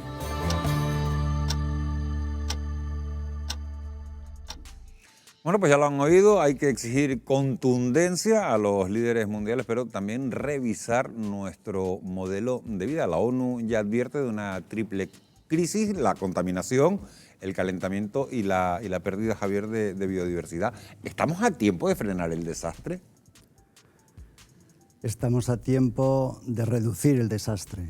Yo creo que el cambio climático es irreversible, pero lo que hagamos de aquí en los próximos 30 años probablemente va a cambiar muchísimo la tendencia de lo que vaya a ocurrir en un futuro. Es decir, estamos en un momento de aceleración de cambio climático. Es irreversible, entre otras razones, porque una gran concentración de dióxido de carbono se está almacenando en el océano, que es como un poco la memoria del planeta, y se irá liberando poco a poco, hay una cierta inercia. Esto no se para, aunque dejáramos de emitir de hoy para mañana, pero creo que si se toman las precauciones y los retos que se postularon en la reunión de París del COP21, si se toman en serio, porque no parece que se estén tomando en serio por el momento, pues se podrá estabilizar la temperatura del planeta en cerca de 2 grados a final de siglo, y las consecuencias van a ser mucho más asumibles a nivel de adaptación. Al final, como bien dice Javier, ¿no? Aunque nosotros dejemos de emitir como sociedad a partir de ahora, el impacto lo vamos a seguir viendo en los próximos años. Pero ahí está nuestra intervención como ser humano de empezar a cambiar esa tendencia y trabajar en las dos líneas prioritarias, ¿no? Que es mitigación, pero también adaptación al cambio climático. Y ahí es además donde Canarias tiene que poner bastante ímpetu, porque puede generar dinámicas de mitigación que pueden ser extrapoladas a otros lugares del mundo por nuestra condición de islas, pero juega un papel importante en la adaptación. ¿Por qué? Porque el impacto del cambio climático en gran parte de nuestro territorio va a ser mucho más acentuado que en otras regiones del mundo. Hay investigadores de la Universidad de La Laguna, Aridane, que han desarrollado un modelo que predice que la temperatura va a crecer en Canarias entre 2 y 6 grados centígrados hasta final de siglo. Además aseguran que va a llover menos y que se van a producir más incendios. ¿Es una previsión demasiado pesimista? ¿Estamos a tiempo, como le preguntaba antes a Javier, de revertirla? Bueno, estos modelos que han diseñado en el marco del proyecto Plan Climac es como todos los modelos, ¿no? Se retroalimentan de las variables como vayan evolucionando. Evidentemente ellos en esos modelos consideran diferentes escenarios, igual que hace el propio IPCC, donde ha participado Javier, y en función de eso pues tenemos esa horquilla, ¿no? Entre 2 y 6 grados en función de qué parte de las islas. Parece que evidentemente los 2 grados ya es asumible que va a ocurrir, Pero si no revertimos esta tendencia en la que estamos actualmente, pues evidentemente puede ser muy superior a eso. El nivel del mar también preocupa porque en las últimas 2 décadas ha aumentado 20 centímetros y se estima que en Canarias la cota de inundación podría crecer más de un 2% hasta 2040. ¿Qué consecuencias tendría, Claudia, este escenario? Bueno, ya las hemos visto, ¿no? Cuando ha habido gotas frías, caída abundante de agua en muy poco tiempo, que zonas donde se ha construido, que eran zonas naturales de tránsito de agua, pues han quedado inundadas y cobrándose vidas. Entonces esto nos puede ayudar mucho a visibilizar un escenario de futuro inmediato si sucede esta subida del nivel del mar a corto plazo, ¿no? La mala calidad del aire también causa estragos en nuestra salud. Se estima que la contaminación podría estar detrás del 11% de los fallecimientos que se producen en nuestro país. Además, contaminantes como el dióxido de nitrógeno aumentan el riesgo de muerte por coronavirus. Para hablar de este asunto, nos va a acompañar esta noche Antonio María Paciuto, que es especialista en medicina interna y ambiental. Buenas noches, señor Paciuto. Buenas noches a ustedes. De esta crisis sanitaria queda mucho por aprender y se plantean interrogantes en ámbitos como, por ejemplo, ¿qué ocurre con el aire que respiramos? ¿Cree usted que existe una relación directa entre los contagios por coronavirus y la calidad de ese aire? Sí, seguramente sí. Muchos estudios se pusieron en marcha ya hace un año, febrero, marzo del 2020, para evaluar este asunto. Y se ha visto que si el aire está contaminado, en el aire hay partículas, y estas partículas pueden funcionar como vectores, pueden funcionar como carrier, transportadores de contaminantes químicos y biológicos, y entre estos contaminantes biológicos incluso el COVID. O sea, la presencia de esta partícula permite que el COVID se quede en el área unas horas más respecto a lugares donde el aire no está contaminado, y por eso puede llegar a muchas más personas. No es casualidad que, por ejemplo, yo soy italiano. En Italia, después de China, fue uno de los lugares en Italia, en Europa, donde primero empezó la pandemia, y fue en una región de Bérgamo, Brescia, donde hay una contaminación del aire muy alta. Muchas de las personas fallecidas por coronavirus tenían otra enfermedad cuando se infectaron. De hecho, algunos especialistas aseguran que deberíamos hablar de sindemia en lugar de pandemia. ¿Qué significa este término exactamente? Sí, exactamente. Son 2 palabras que vienen del griego, porque demia, la segunda parte de la palabra, de las 2 palabras, significa población. Pan significa toda. Entonces, pandemia, toda la población, todos estamos afectados. El editor jefe de la revista The Lancet, que es una revista más importante médica del mundo, Richard Horton, dijo ya hace unos meses que se trata de una sindemia. La palabra sin, curioso, tiene el sentido al revés del español, porque en griego sin significa con, o sea, algo que pasa gracias a causa contribuyente. O sea, ¿qué se ha visto? Que el contagio, por supuesto, no significa automáticamente enfermedad. Y si una persona, por eso sindemia, si una persona ya tiene otras enfermedades, por ejemplo, se habla de enfermedades no transmisibles, el COVID, por supuesto, es una enfermedad de infección transmisible. Si una persona tiene otras enfermedades, entonces, en el momento que llega el coronavirus, puede desarrollar enfermedades graves hasta la muerte. Por eso es muy importante el enfoque, ponerlo no solo en el combatir, por supuesto, el contagio, la distancia, todo lo que se está haciendo, sino combatir las otras enfermedades de fondo, y en el ambiente es fundamental, porque el ambiente es una de las causas más importantes de todas las enfermedades crónicas multifactoriales. Y una última pregunta. Según Ecologistas en Acción, toda la población de Canarias respiramos un aire perjudicial para la salud. ¿Cómo nos enferma la contaminación? Sí, la contaminación nos enferma por la presencia en el aire de sustancias como, por ejemplo, la partícula que se llama PM2,5, PM10, que se refiere al diámetro de la partícula, el micrón, pero además, como hemos oído hasta ahora, la CO2, el dióxido de nitrógeno, dióxido de azufre, y otra cosa muy importante, quizás se habla no mucho como las otras sustancias, por ejemplo, los metales pesados. Se hicieron estudios y se ha visto que el cadmio, que es un cancerígeno, puede ser vehiculado desde el humo de tabaco, desde el freno de los coches. Entonces, llegando al ser humano, si no está bien equipajado el sistema inmunitario y todo esto, puede desarrollar enfermedades, por supuesto, en primer lugar a nivel del aparato respiratorio, pero incluso cardiovascular, cáncer, está todo bien demostrado en la literatura científica desde muchos años. Antonio María Pasuto, muchísimas gracias por haber estado esta noche Fuera de Plano. Gracias a ustedes. Un saludo. En el archipiélago, fíjense, los reiterados episodios de Calima, en estos momentos estamos viviendo precisamente uno de ellos, han puesto de relieve los daños que tiene para la salud. Se trata de polvo en suspensión que también arrastra partículas microscópicas tóxicas. ¿Habrá, Basilio Valladares, más Calimas en los próximos años debido al calentamiento global? De eso entiendo poco, pero se supone que sí, por lo que hemos visto. Lo que sí te puedo decir es que en el Instituto de Enfermedades Tropicales tenemos una sección de investigaciones medioambientales, en donde independientemente del agua y de otra serie de cosas, se analiza gérmenes aerotransportados y se analiza el aire. Y estamos en contacto con un grupo que se llama GOTA de la Facultad de Física.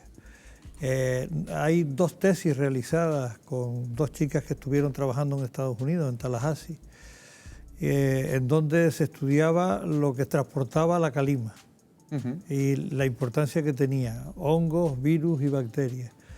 Y nos encontramos cosas que no se sabía que venían precisamente con esto, llegando a Canarias.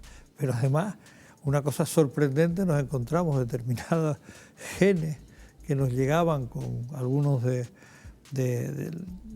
estos patógenos que nos llegaban por el aire, que eran genes de resistencia a antibióticos. Y los tenemos perfectamente estudiados. Es decir, la calima no es solo el polvillo necesario para que las selvas amazónicas puedan vivir y para darle al mar. No, al mismo tiempo traen otras cosas. Y teníamos un proyecto que lo tiró para atrás Donald Trump, en donde se estudiaba los gérmenes que salían de África, pasaban por encima de nosotros y llegaban hasta América, y se estudiaba la viabilidad a lo largo del espacio, pero como Donald Trump no creía en el cambio climático, no era ningún proyecto que era de la OTAN, no era un proyecto de 4 amigos que se reunieron. Pues ese tipo de cosas suceden con la calima. ¿Ariadne estaba sintiendo? Sí, evidentemente todos los modelos indican a que la calima cada vez va a ser más frecuente, como casi todos los eventos adversos que trae consigo relación con el cambio climático. Ahora bien, aquí sería importante también destacar que cuando hablamos de contaminación, por ejemplo en las ciudades, la pandemia o el tiempo que estuvimos confinados nos dejó una oportunidad de un macroexperimento para ver y evaluar realmente cuál es el impacto que nuestros hábitos diarios crean en el planeta. Y ahí podemos ver como, por ejemplo, claramente al día siguiente de decretarse el confinamiento, la calidad del aire mejoró en las ciudades grandes, como puede ser Las Palmas de Gran Canaria, Santa Cruz de Tenerife, en más de un 70%, porque disminuía radicalmente la concentración de gases que emitimos por nuestros hábitos diarios, transporte, movilidad, etcétera. La contaminación del aire es un riesgo letal, como estás diciendo, para la salud. Fíjense, se estima que el 42% de los canarios vive en zonas en los que la mala calidad del aire supera varias veces al año los límites recomendados por la Organización Mundial de la Salud. En otras zonas de España ocurre lo mismo y es especialmente sangrante la situación de Madrid, que lidera la cifra de fallecidos de las grandes urbes europeas. ¿Se deben tomar medidas, Javier, restrictivas en las ciudades? ¿Y qué medidas deberían ser esas? Pues, en relación a la calima. No, a la mala calidad del aire. A la mala calidad del aire. A la contaminación y a la mala calidad del aire. Hombre, pues yo creo que el que hubiera menos tráfico, evidentemente, mejoraría la calidad del aire. No creo que en Canarias sea un ejemplo precisamente de malísima calidad del aire, excepto en grandes ciudades, comparado con otras ciudades que tenemos en la península, ¿no? Gracias a Dios aquí la calidad del aire creo que no es tan mala como en otras regiones, pero yo creo que la disminución del tráfico, de la pequeña industria que hay alrededor de las ciudades, disminuirla o reducirla o que sea más eficiente, los productos que se están utilizando pues va a hacer que disminuya o que aumente la calidad, ¿no?, del aire. Claudia, medidas restrictivas en las ciudades, ¿qué medidas podrían ser? Desde luego, el desplazamiento del coche de las zonas del centro de las ciudades es fundamental precisamente para evitar que aire contaminado sea vehículo vector de transmisión de enfermedades de todo tipo. Entonces es fundamental realmente plantearnos un modelo de movilidad realizado y pensado para la calidad de la vida de las personas que habitamos en las ciudades, ¿no? Fíjense que según la Organización Mundial de la Salud, cerca del 90% de la población ha vivido durante los últimos años en zonas donde no se respetaban las directrices sobre la calidad del aire. En España, la ley de 2007 incluye sanciones por incumplimiento. ¿Tienen esas sanciones, Aridane, un efecto real?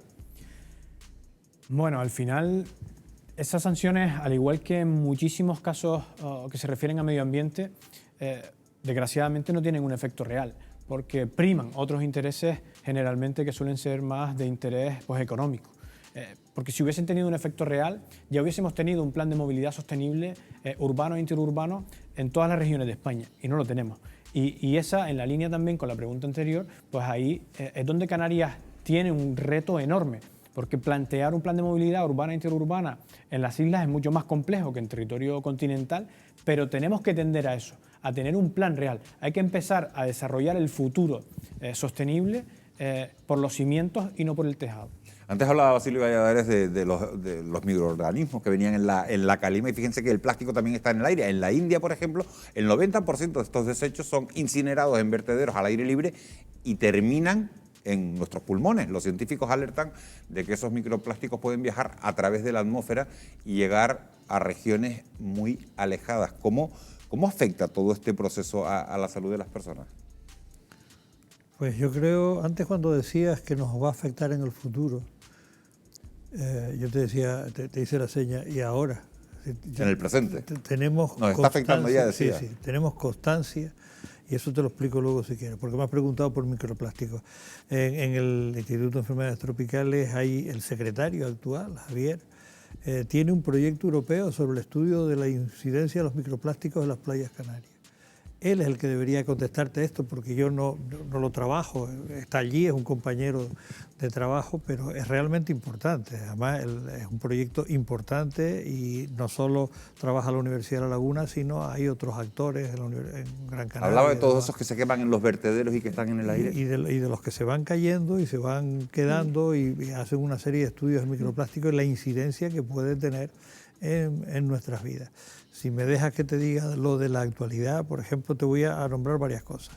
Primero, la ciguatera. Aquí no teníamos ciguatera nunca. Yo ya estoy pasadito de edad, lo sabes, yo muchos años trabajando en esto. No teníamos ciguatera. ¿Por qué? Porque la ciguatera la cogen los pescaditos pequeños de unas algas cienofisias que se alimentan, y luego la cadena trófica hace que llegue a los medregales, a los meros grandes, y ahí es donde se coge la ciguatera. Canarias no tenía ciguatera. Pues ahora a cada momento hay brotes de ciguatera en Canarias con pescados cogidos en nuestros alrededores, porque tenemos las algas cienofisias como consecuencia de ese pequeño cambio de la temperatura del agua. Pero te puedo poner más ejemplos. Por ejemplo, cuando dijiste de la intervención de las personas en el... Pues ahí te puedo poner un montón. La ciguatera es bastante peligrosa para la salud. Porque sí es peligrosa. Pero es una molécula que es termorresistente, se te fija en las terminaciones nerviosas y te produce, si está en las terminaciones nerviosas del corazón, te produce una bradicardia, si es en los esfínteres, te produce relajación de esfínteres, te desgracia por toda la vida, que además no tiene cura. Es decir, tiene paliativos, tratamientos que te intentan mantener, pero no tiene cura. Eso es, vamos, te puedo poner ejemplos también de los que han pasado en el diagnóstico por allí, que es espantoso. Y hay también un proyecto que lleva Quique Martínez arriba para intentar buscar un diagnóstico rápido para que no te comas un pescado en malas condiciones y puedas comértelo con facilidad. Entonces, ese tipo de cosas no es que van a venir para el futuro. En el futuro podrán venir muchos más brotes de ciguatera o no comer peces grandes, pero eso lo tenemos ahora. Y en Venezuela, el lío que han tenido con el Trypanosoma cruzi, empezaron Caracas a extenderse hacia las partes de selva de las montañas laterales, y ahora resulta que un patógeno que allí era rural, ahora ya es urbano, por la invasión que ha tenido en la edificación en zonas rurales. Es tremendamente grave el no tener en cuenta ese tipo de cosas. Y te podría estar poniendo ejemplos de esto. Toda la noche seguramente. Me encantaría, pero vamos a tener que hacer una pequeña pausa para la publicidad. El cambio climático aún podemos frenarlo. El autoabastecimiento energético de los hogares o de los hoteles 100% sostenibles ya son una realidad en Canarias. El objetivo para los próximos años es eliminar las graves consecuencias que el impacto humano ha provocado en el medio ambiente y en la salud de las personas. Para eso, el archipiélago se enfrenta a una carrera contrarreloj, a un cambio de modelo sin precedentes con el que poder aumentar el tiempo de descuento en el que ha entrado el planeta. Vamos unos instantes a publicidad y enseguida regresamos para mostrárselo.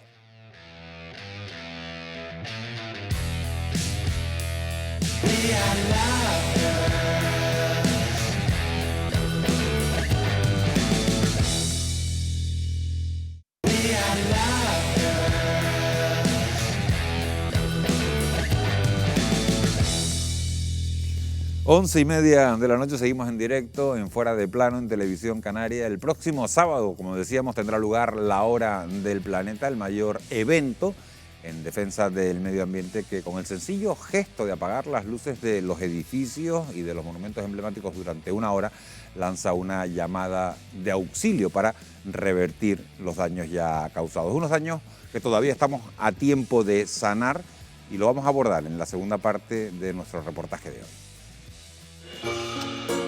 El tiempo sigue avanzando.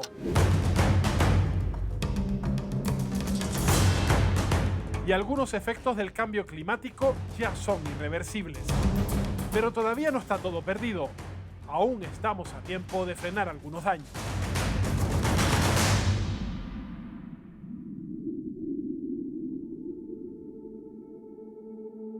...2021 debería ser el año del planeta. En noviembre, los líderes mundiales se reunirán en Escocia para trabajar en un nuevo acuerdo que sustituirá al de París y que debería tomar medidas drásticas con las emisiones de gases de efecto invernadero, porque no vamos por el buen camino. Solo en Canarias, en los últimos 30 años, se han duplicado las emisiones de CO2. Para cambiar esta situación, el gobierno regional ultima la Ley de Cambio Climático. Entre otros objetivos, se apuesta por descarbonizar la economía canaria en 2040. José Antonio Balbuena, consejero, ¿cuál es el objetivo de esta ley? Por un lugar, una penetración importante de energías renovables, como se ha producido en los últimos años. Pero además potenciando dentro de este primer punto lo que es el autoabastecimiento. Tenemos que trabajar intensamente por transformar esa movilidad que se sustenta en el fósil en movilidad eléctrica y movilidad basada en el hidrógeno en el caso de los vehículos pesados. Y el tercer elemento, no menos importante, son las centrales térmicas actuales, los grandes proveedores de energía a la sociedad canaria. ¿Cuánto invierte el Gobierno de Canarias en esta ley del cambio climático? Estamos destinando más de 110 millones de euros. Ahora se nos está abriendo otra oportunidad muy importante, que es los fondos Next Generation o los fondos de la COVID, ¿no? Para que viene de la Unión Europea. Para Canarias va a haber una inyección de 465 millones de euros, que en el Gobierno de Canarias queremos destinarlo prácticamente en su totalidad a lo que es precisamente la autosuficiencia. Han intentado ponerse y hacer los deberes en un par de años con todas las cosas que se nos estaban atrasando desde hace décadas ya, y sí tiene el lado positivo de que muy rápidamente ha habido como mucha decisión a la hora de realizar estos cambios. Por otro lado, esas prisas sí que pueden conducir un poco a prescindir de cierta participación ciudadana y de un poco de transparencia, pero sigue siendo un modelo un poco basado en mejorar las tecnologías, mejorar la eficiencia energética, pero nunca se cuestiona el que no es posible crecer infinitamente en un planeta de recursos finitos, ¿no? Antes de la COVID, el mayor desafío al que se enfrentaba la aviación era la vergüenza de volar. Un movimiento internacional que hizo que la industria aeronáutica iniciara un plan para reducir a la mitad sus emisiones de CO2 en 2050. Juan Manuel Pérez, gracias por atendernos, director de mantenimiento de Vinter. Muchos nos preguntamos cómo serán los aviones del futuro. Esa es una pregunta que nos hacemos muchos, ¿no? Prototipos eléctricos. Lo que pasa es que ese tema todavía está muy verde y no creo que sea hasta dentro de unos cuantos años que se pueda ver algún tipo de avión comercial en ese sentido. Lo que sí tiene quizás más posibilidad de que veamos relativamente rápido, en un corto espacio de tiempo, serían los biocombustibles. Y se entiende que eso puede reducir entre un 60 y un 80% la emisión de CO2. El objetivo es que en el 2050 todos los vuelos internos de la Unión Europea o que salgan de la Unión Europea estén en el cero emisiones.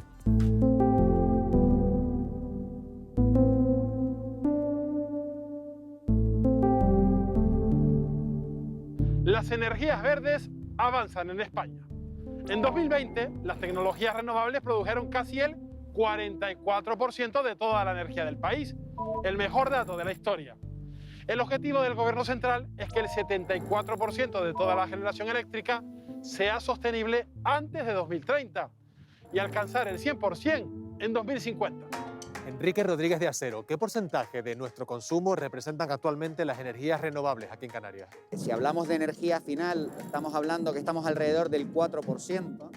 Esto significa que estamos incluyendo todos los sectores de la tarta económica, estamos incluyendo el transporte y la industria, etcétera, ¿no? ¿Cómo ha sido la evolución del sector en los últimos años en Canarias? Excesivamente lenta a nuestro juicio y por lo tanto la apuesta tiene que ser decidida y firme para los próximos años. Los fondos europeos y las directivas europeas son las que están marcando el camino a todas las naciones y dejan claro que el crecimiento y la salida de la crisis tiene que ser en verde.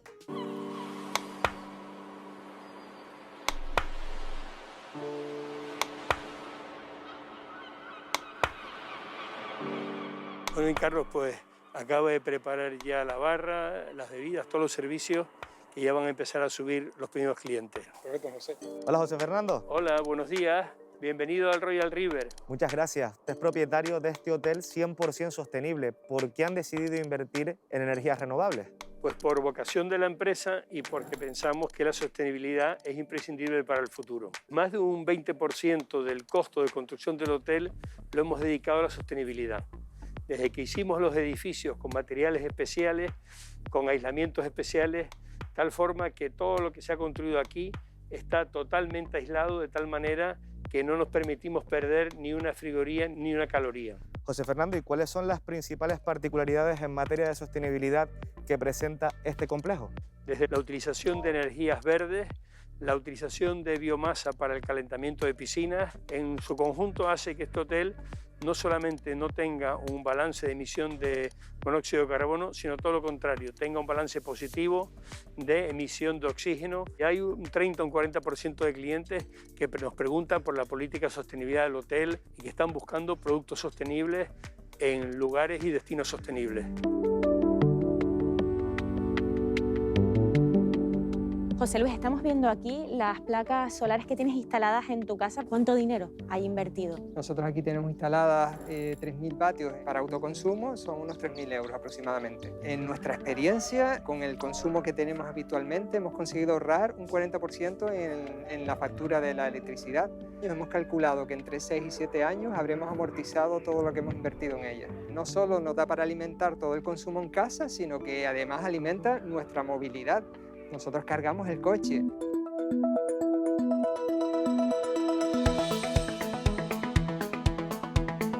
Bueno, José Luis, ¿por qué crees que la gente no se anima, no se termina de convencer de instalar estas placas en casa? El desconocimiento, el temor a lo nuevo. Lo que tenemos que pensar es que se trata de una inversión y no una inversión solo en sostenibilidad, sino también en mejorar nuestra economía.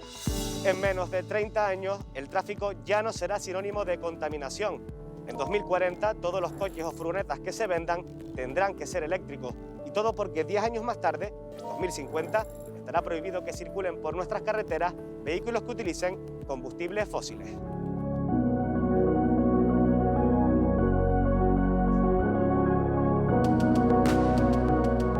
Hola, Daniel. Hola, ¿qué tal? Usuario de un vehículo eléctrico, ¿desde cuándo apuestas por este tipo de coches? Pues este es mi segundo coche eléctrico, este lo tengo desde octubre del 2020, porque supone un ahorro espectacular. Soy ingeniero informático y bueno, al final la tecnología nueva me apasiona. Daniel, aprovechando que tenemos aquí el coche, ¿qué te parece si me das una vuelta para ver cómo funciona y seguimos hablando? Claro, vamos. Venga.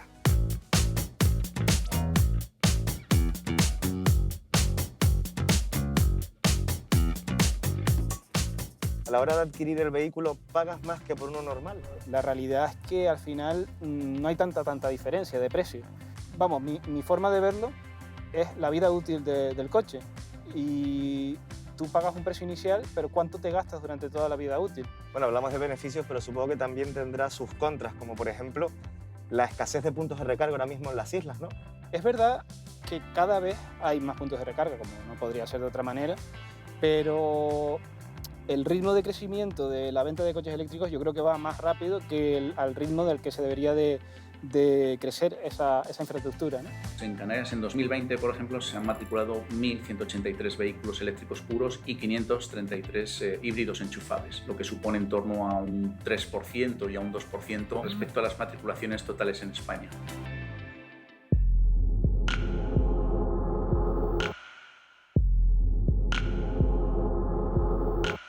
We've actually invested very little in a system to stop an epidemic. En 2015, Bill Gates, fundador de Microsoft, alertaba de que no estábamos preparados para la aparición de un virus que se extendiera a escala global. Ahora, en 2021, avisa de que el cambio climático es mucho más peligroso que cualquier otra pandemia y que la tecnología y la investigación científica deben ser nuestras grandes aliadas. Ahora mismo activo habrá una decena más o menos de proyectos que permita afrontar desde diferentes facetas lo que va a ser los problemas que vamos a tener con el cambio climático respecto a un archipiélago que en sí es frágil respecto a todo lo que va a pasar. Hay mucha inversión que está viniendo y cada vez va a venir más para esto, porque es un tema muy global.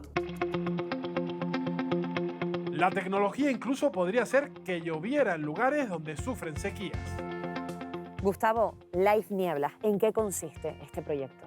Bueno, esto es un proyecto que lidera el Cabildo de Gran Canaria y lo que está buscando es poder restaurar aquellas zonas de Canarias y fuera de Canarias que tienen más dificultad por los procesos de desertificación y cambio climático. Con unos captanieblas que se van a colocar pues, muy cerquita de donde nos encontramos y con un desarrollo de innovación que va a ser el ICIA y la Universidad de La Laguna, creemos que vamos a mejorar muchísimo estas metodologías para utilizar esta agua en repoblaciones ambientales.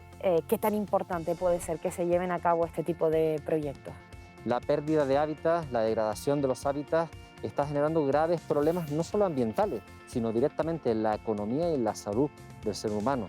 Y hemos visto ya, lamentablemente, y tenemos la experiencia de esta pandemia, que, como bien está diciendo la OMS, es producto de esta degeneración de nuestro medio ambiente.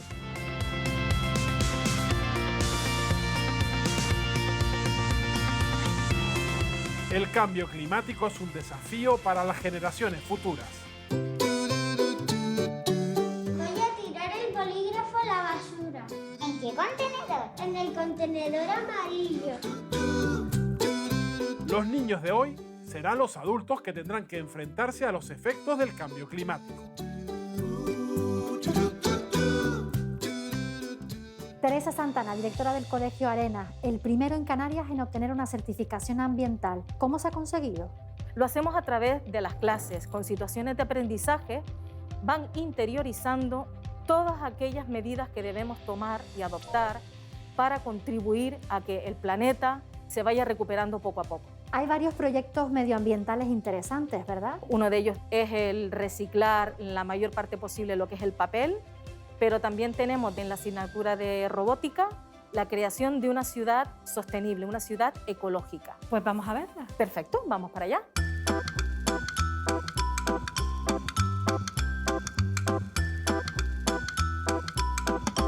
María, ¿me puedes encender un momento la energía azul? Que no sé si funciona muy bien. Teresa, estamos ante una auténtica ciudad sostenible. ¿Cómo se ha hecho? Bueno, entre todos, pues este es el resultado, como tenemos, por ejemplo, desde el punto de vista de la energía hidráulica, la fotovoltaica, la geotérmica, casas que sean ecológicas, han puesto soluciones a un problema que a ellos se les ha planteado.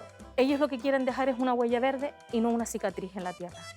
En el colegio o en casa, con pequeños gestos cotidianos podemos contribuir a no seguir agrandando la cicatriz.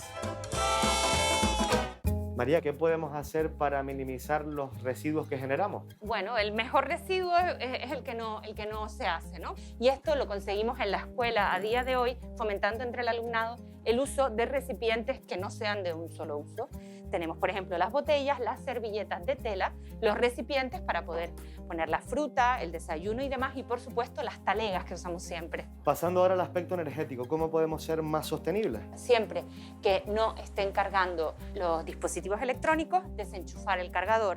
Y si no, en su defecto, si tenemos una regleta, darle al interruptor para poder apagarla. Y recuperar, como decíamos antes también, hábitos perdidos, como es el tema de tender la ropa. Hay otras pequeñas medidas que podemos hacer en casa, como pueden ser plantar aromáticas, que también se pueden plantar en interior, y de esta forma, además de potenciar el consumo de producto local, estamos llevando la huella de carbono a cero. Implementamos desde los centros educativos todas y cada una de estas acciones, gracias a la presencia de responsables en materia de educación ambiental y sostenibilidad en todos los centros de Canarias.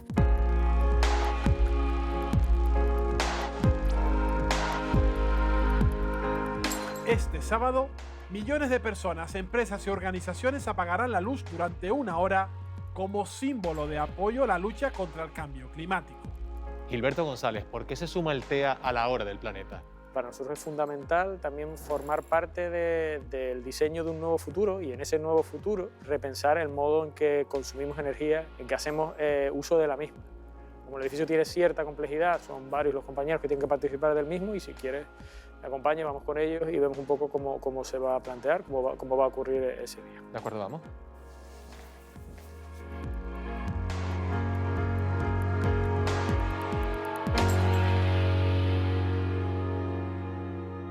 ¿Por qué el Cabildo de Gran Canaria ha decidido sumarse a la iniciativa de la Hora del Planeta? Porque consideramos fundamental sensibilizar y concienciar a todo el mundo, a la población, pero también a los líderes mundiales. Mientras más gente se sume a este tipo de eventos, de actos, pues también mayor nivel de presión vamos a ejercer para frenar el cambio climático. ¿Hay posibilidad de ver cómo se apagarán las luces de Infecar? Por supuesto, si quieres seguirme, te lo voy a mostrar. Te acompaño.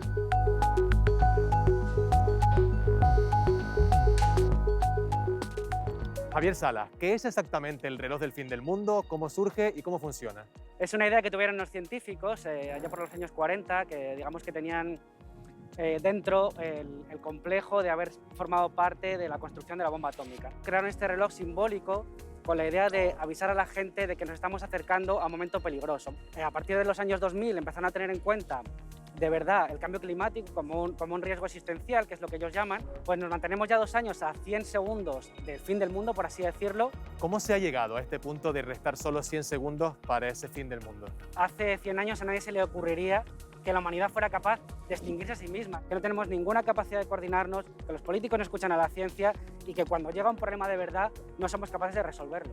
Se podría decir que estamos en tiempo de descuento, pero es importante ponerse las pilas. Somos los responsables del calentamiento global, pero también somos la solución. Nuestro esfuerzo es clave para curar algunas de las heridas que ha provocado. Muchas son irreversibles, pero otras pueden sanar. El futuro del planeta depende de nuestras acciones y cada gesto cuenta, por pequeño que sea. Lo acabamos de ver y lo acabamos de oír. Cada gesto cuenta, por pequeño que sea. En el caso de Canarias, nuestros actos irán acompañados de una ley de cambio climático que previsiblemente será aprobada este año. Su intención es comenzar un camino hacia la descarbonización total de nuestra economía en el año 2040. La pregunta, Aridane González, es si vamos a llegar a esa meta. Bueno, ojalá, esa es la intención, ¿no? De hecho, a mí me gustaría recalcar que la ley de cambio climático ya nos marca un antes y un después. Primero, para situar a toda la clase política que por lo menos se ha puesto de acuerdo en empezar ese trámite de forma unida, digamos, pero además ha sido la ley con más aportaciones de la ciudadanía en toda la historia de Canarias. Esta ley tiene muchísimas más cosas que simplemente hablar de descarbonización, porque en esta ley se recoge la educación, la formación, la adaptación, la investigación, se recogen todas las, digamos, bases para que luego podamos trabajar a todos los niveles, desde Gobierno de Canarias, cabildos, incluso municipios. Yo creo que la ley marca el camino. Evidentemente, en el futuro siempre habrá que ir revisando para mejorar de acuerdo al tiempo, pero creo que es una línea de salida bastante adecuada y sobre todo que cuenta con el consenso de la mayor parte de los sectores socioeconómicos de Canarias.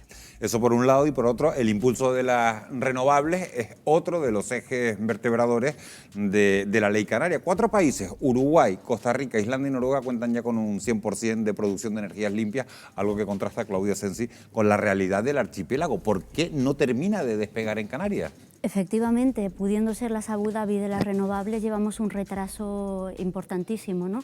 Que no solo de Canarias, ha sido una mala política a nivel estatal, ¿no? Pero que además es más sangrante en Canarias por el altísimo potencial.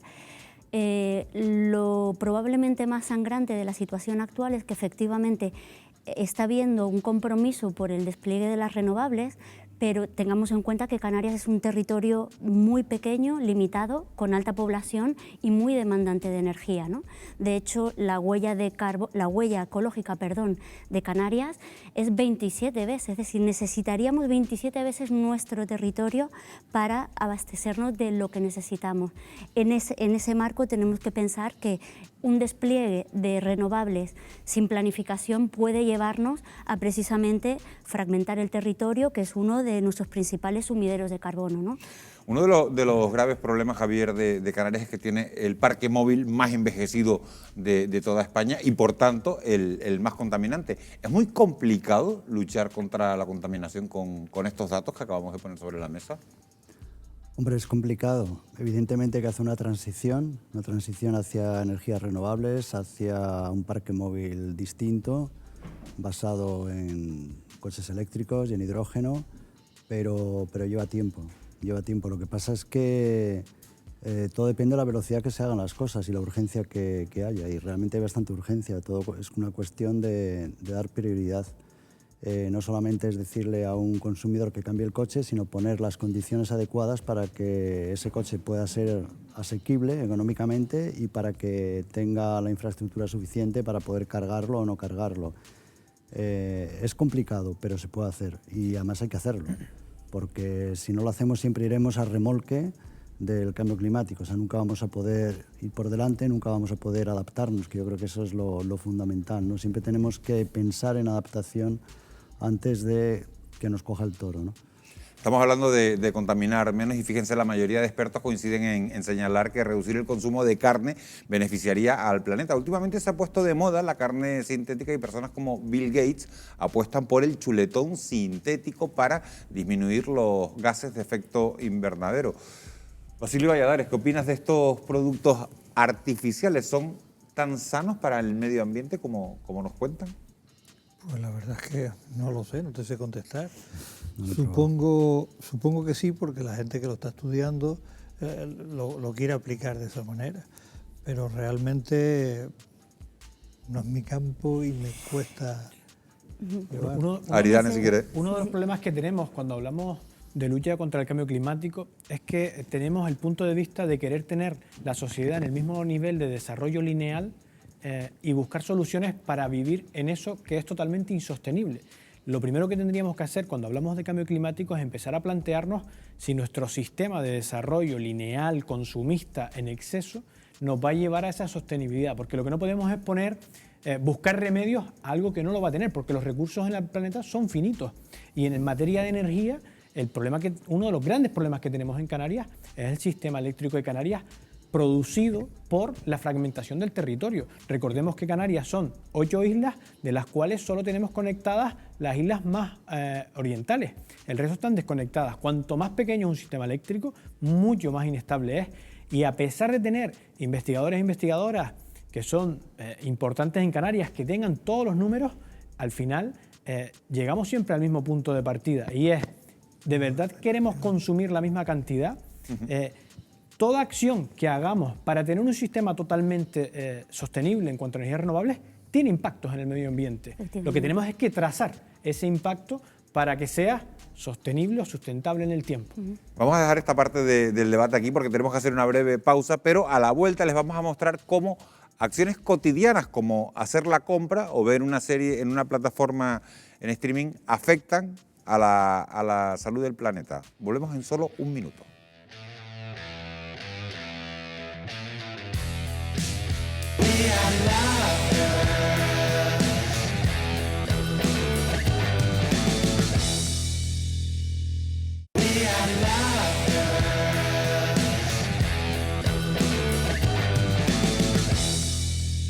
Como les contábamos, la forma en la que nos movemos e incluso nos alimentamos se traduce en una huella de carbono que ha aumentado un 60% en las últimas 2 décadas. Pese a que el confinamiento supuso un freno a la contaminación, se estima que en 2020 se emitieron, y se dice pronto, más de 34.000 toneladas de dióxido de carbono a nivel global. ¿No es así, Wendy?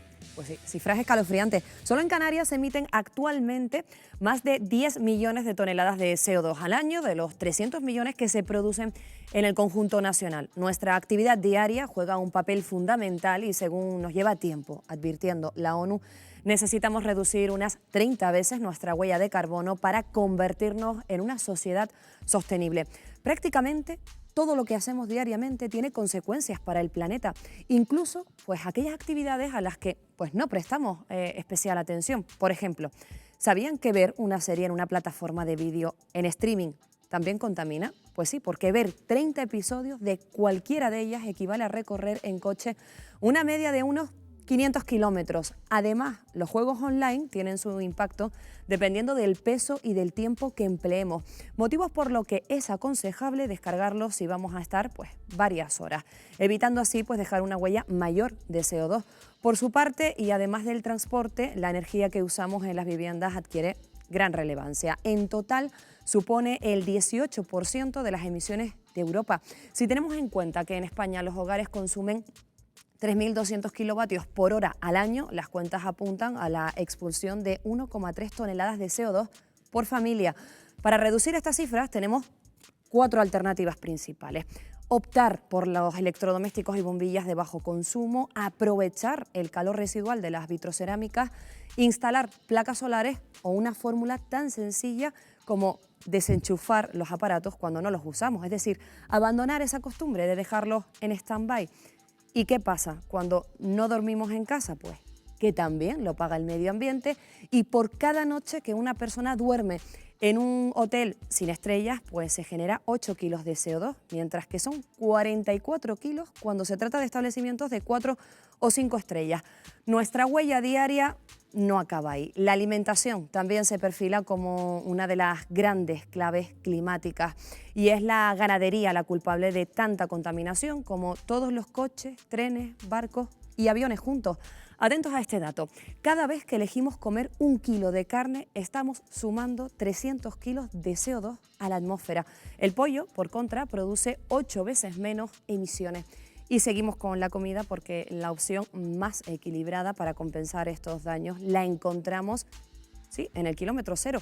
Y si no, fíjense, la ingesta diaria de una persona basada en alimentos importados expulsa a la atmósfera hasta 7 kilos de CO2, pero cuando se trata de consumo local, ese CO2 cae hasta los 3,5 kilos. En definitiva, cambiar los hábitos es el gran salto resumido en pequeños detalles que debemos dar para empezar a borrar así nuestra huella de carbono que dejamos diariamente en esas actividades, como decíamos, que no prestamos atención. Nos quedamos prácticamente, gracias Wendy, sin tiempo. Javier, 20 segundos para darnos un consejo para reducir la huella de carbono. Bueno, pues yo creo que Wendy lo ha dicho casi todo muy bien. Yo creo que hay que cambiar nuestros hábitos alimenticios, nuestros hábitos también de movilidad. Lo que dice el eslogan que dice la Unión Europea, de la granja a la mesa, consumir productos locales y reducir y buscar algún tipo de proteínas alternativas para la humanidad. Pues con eso nos vamos a quedar. Gracias a los 4 por habernos acompañado esta noche, gracias a ustedes por haber estado al otro lado de la pantalla, y ya saben, nosotros regresamos el próximo jueves, será a la misma hora, a las 10:15. Gracias por su compañía, que tengan ustedes un muy feliz descanso.